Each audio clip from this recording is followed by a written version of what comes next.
Frida Kahlo, la mujer que pintó su dolor con sangre. Antes de comenzar, déjame en los comentarios. ¿Desde dónde nos estás viendo? ¿México, España, Argentina, otro país? Me encantaría saber dónde está nuestra comunidad. Escríbelo ahora. 1947, Ciudad de México. Las puertas de la Galería de Arte Contemporáneo se abren. Es la primera exposición individual de Frida Kahlo en su propio país. El público entra esperando ver arte. Lo que encuentran los deja perturbados, fascinados, incapaces de desviar la mirada. En la pared, una mujer se pinta a sí misma con dos corazones expuestos, venas sangrando, columna vertebral partida como ramas secas. No es arte decorativo, es una autopsia emocional expuesta para el mundo. Y entonces sucede algo extraordinario. Una cama de hospital es traída a la galería. En ella, reclinada como una reina moribunda, está la propia Frida Kahlo.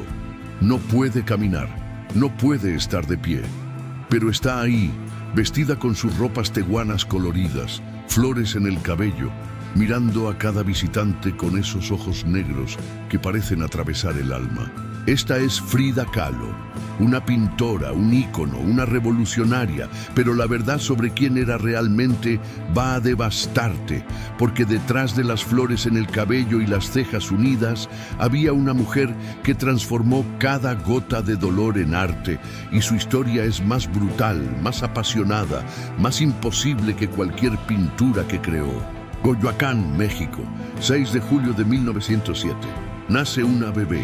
Sus padres la llaman Magdalena Carmen Frida Kahlo y Calderón, hija de Guillermo Kahlo, un fotógrafo alemán judío que huía de Europa, y Matilde Calderón, una mexicana de ascendencia indígena y española. Pero Frida siempre diría que nació en 1910, el año de la Revolución Mexicana. Nací con la revolución, declaraba. No era vanidad, era identidad. Frida quería ser hija del México moderno, no del México porfiriano. La Casa Azul de Coyoacán era su reino. Un jardín lleno de plantas exóticas, animales extraños, colores vibrantes. Pero también era una prisión dorada de dolor. A los 6 años, Frida contrajo poliomielitis. La enfermedad devastó su pierna derecha, dejándola más delgada, más débil. Los niños en la escuela la llamaban Frida Pata de Palo. Su padre Guillermo le enseñó algo crucial. No te escondas, enfrenta al mundo. Frida comenzó a usar faldas largas para ocultar la pierna. Comenzó a nadar, andar en bicicleta, practicar deportes considerados masculinos para fortalecer el cuerpo. Comenzó a construir una armadura de personalidad tan fuerte que nadie miraría su pierna. Mirarían solo a ella. 17 de septiembre de 1925, el día en que Frida murió por primera vez, hasta que dejó de serlo. Un tranvía eléctrico colisionó con el autobús. El impacto fue devastador. El caos fue indescriptible, metal retorcido, gritos, sangre. Un pasamanos de hierro atravesó el cuerpo de Frida, entrando por la cadera izquierda y saliendo por la vagina. Cuando los socorristas la encontraron, estaba cubierta de polvo de oro. Un pasajero llevaba un saco de polvo dorado que explotó en el impacto, cubriendo el cuerpo sangrante de Frida como si fuera una pintura surrealista. Frida, con 18 años, estaba regresando de la escuela con su novio Alejandro Gómez Arias. Subieron a un autobús en la Ciudad de México, un autobús común, una tarde común. Parecía una bailarina, dijo un testigo. Una bailarina muerta cubierta de oro y sangre. Frida sobrevivió, pero ese no fue el fin del sufrimiento, fue solo el comienzo.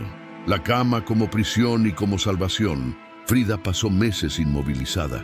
Su columna estaba fracturada en 3 lugares, su pelvis estaba destrozada, sus costillas rotas, su pierna derecha, ya debilitada por la poliomielitis, ahora tenía 11 fracturas. Los médicos dudaban que volviera a caminar, dudaban que sobreviviera. Pero Frida tenía algo que los médicos no podían medir, una voluntad de vivir tan feroz que desafiaba a la propia muerte. Atrapada en la cama, incapaz de moverse, Frida pidió algo a sus padres: pinturas y pinceles. Matilde instaló un espejo en el dosel de la cama. Guillermo construyó un caballete especial que permitía a Frida pintar acostada. Y así, con 19 años, inmovilizada por el dolor, Frida comenzó a pintarse. No porque quisiera ser artista, porque necesitaba verse, necesitaba confirmar que aún existía. Me pinto a mí misma porque estoy mucho tiempo sola y porque soy el tema que mejor conozco, diría años después. 1928. Diego Rivera entra en la vida de Frida como un huracán. Diego Rivera, pintor de murales monumentales, comunista radical, gigante de 1,80 y 140 kilos, 41 años, casado por tercera vez, mujeriego compulsivo, genio reconocido internacionalmente. Frida tenía 21 años cuando lo buscó por primera vez. Llevó sus pinturas y exigió que le dijera la verdad. ¿Tengo talento o estoy perdiendo mi tiempo? Diego miró las pinturas, se quedó en silencio. Luego dijo algo que cambiaría todo. Tienes talento, sigue pintando. Pero lo que realmente lo impactó no fueron las pinturas, fue la propia Frida, pequeña con apenas 1,60 metros, ropas tehuanas coloridas, flores en el cabello, cejas unidas como alas negras, ojos penetrantes, una voz ronca de fumadora, palabrotas como puntuación. Diego se enamoró inmediatamente. Los padres de Frida quedaron horrorizados. Es como el matrimonio entre un elefante y una paloma, dijo la madre de Frida. Pero el 21 de agosto de 1929, Frida Kahlo y Diego Rivera se casaron. Sería el mayor amor de la vida de Frida y también su mayor tortura. El matrimonio imposible. Diego era incapaz de ser fiel, simplemente incapaz. Para él la monogamia era burguesa, antinatural, una prisión capitalista. Frida aceptó, o intentó aceptar. Establecieron un acuerdo.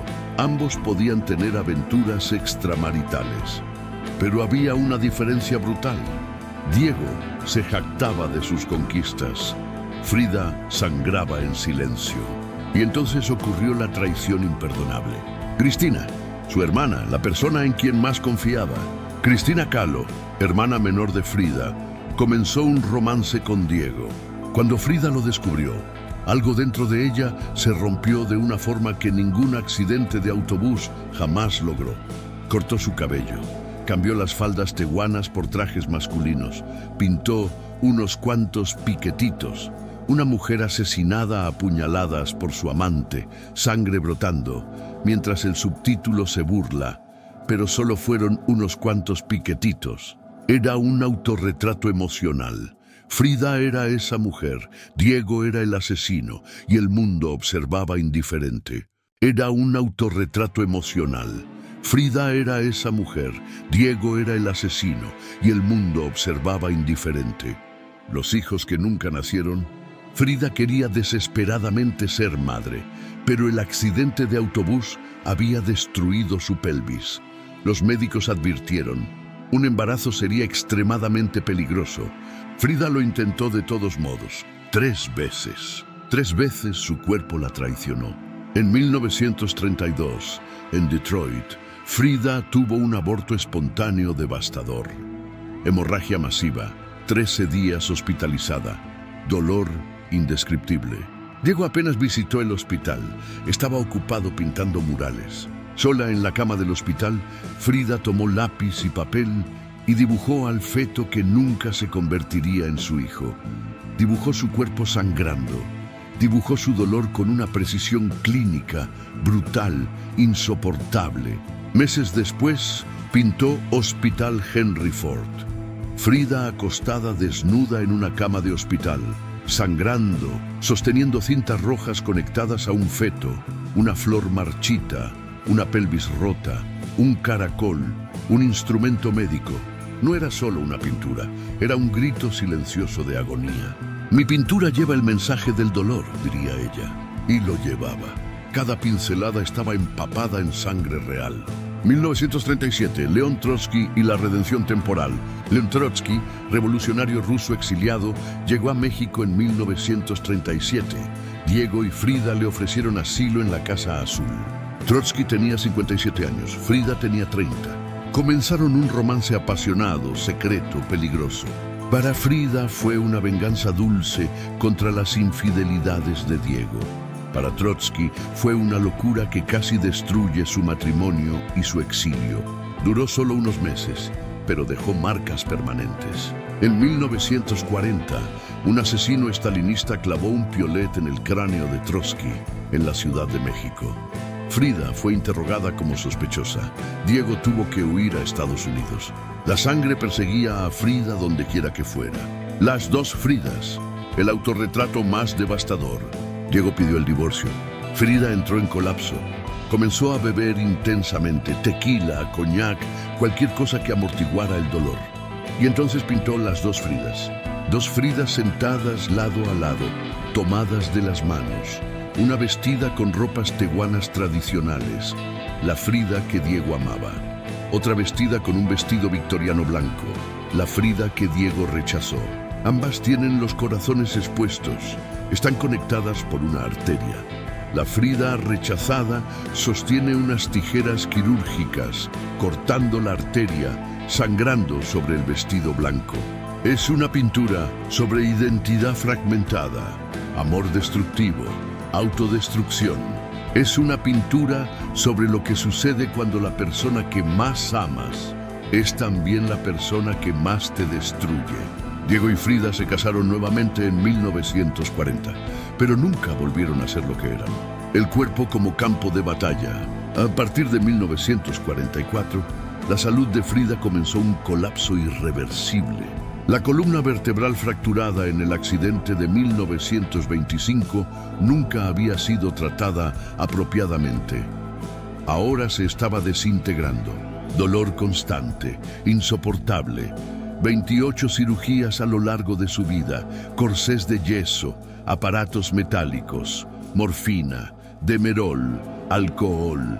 En 1950, Frida pasó 9 meses en el Hospital Inglés en la Ciudad de México. 7 cirugías en la columna, infecciones, gangrena. Diego prácticamente vivía en el hospital, pero también continuaba sus infidelidades. Frida entró en una depresión suicida. Intentó matarse varias veces. Diego contrató enfermeras para vigilarla las 24 horas. «Maes, ¿para qué los quiero si tengo alas para volar?», escribió en su diario. Pero los pies se estaban pudriendo. La gangrena estaba avanzando. 1953. La amputación.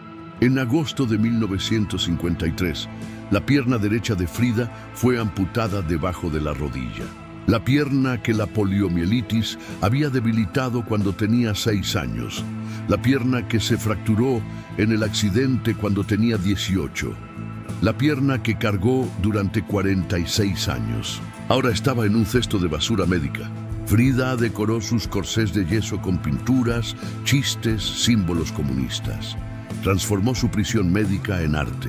Frida entró en una depresión suicida. Intentó matarse varias veces. Diego contrató enfermeras para vigilarla las 24 horas. En su diario, Frida escribió: «Pies, ¿para qué los quiero si tengo alas para volar?». Pero poco después escribió algo mucho más sombrío: «Espero alegre la salida y espero no volver jamás». 2 de julio de 1954. Su última aparición pública. Diego Rivera estaba sufriendo ataques políticos. Su mural en el Hotel del Prado había causado controversia por incluir la frase «Dios no existe». Se organizó una manifestación de apoyo. Diego quería que Frida estuviera ahí. Frida estaba muriendo, todos lo sabían, ella lo sabía. Pero fue. Las fotografías de ese día son escalofriantes. Frida parece un fantasma. Su rostro está hundido, sus ojos profundos, pero está sonriendo. Siempre sonriendo. Una semana después, el 13 de julio de 1954, Frida Kahlo murió. La causa oficial fue embolia pulmonar. Pero en su último diario, escrito la noche anterior a su muerte, Frida había escrito: espero que la salida sea feliz y espero nunca volver. Muchos creen que tomó una sobredosis intencional. Frida nunca tuvo miedo de la muerte. Tenía miedo de seguir viviendo con dolor. Llevada en ambulancia, colocada en una silla de ruedas, usando un huipil rojo, flores en el cabello, la prótesis de la pierna decorada con una bota de cuero rojo bordada. El funeral que incendió a las autoridades. Cuando el cuerpo de Frida fue llevado al Palacio de Bellas Artes para ser velado, hubo un escándalo. Andrés I. Duarte, director del instituto, permitió que el cuerpo fuera cubierto con la bandera del Partido Comunista Mexicano. El gobierno quedó furioso y Duarte fue despedido.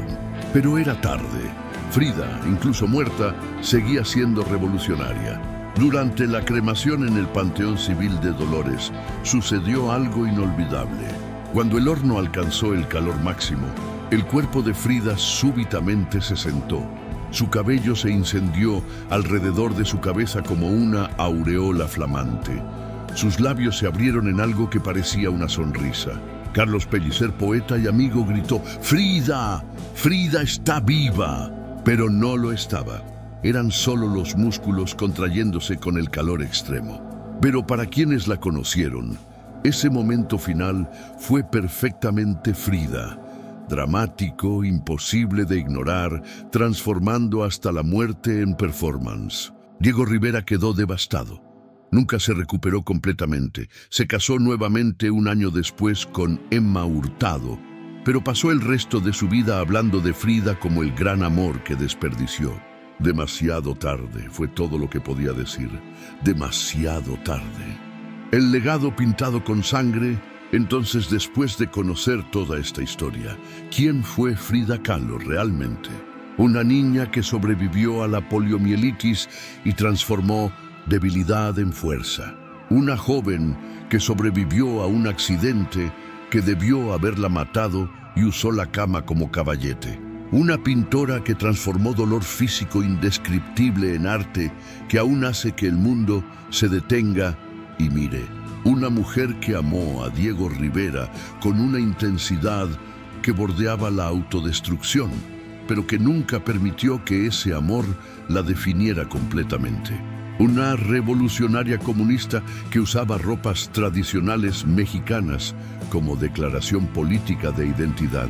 Una bisexual abiertamente en una época en que eso podía destruir una carrera.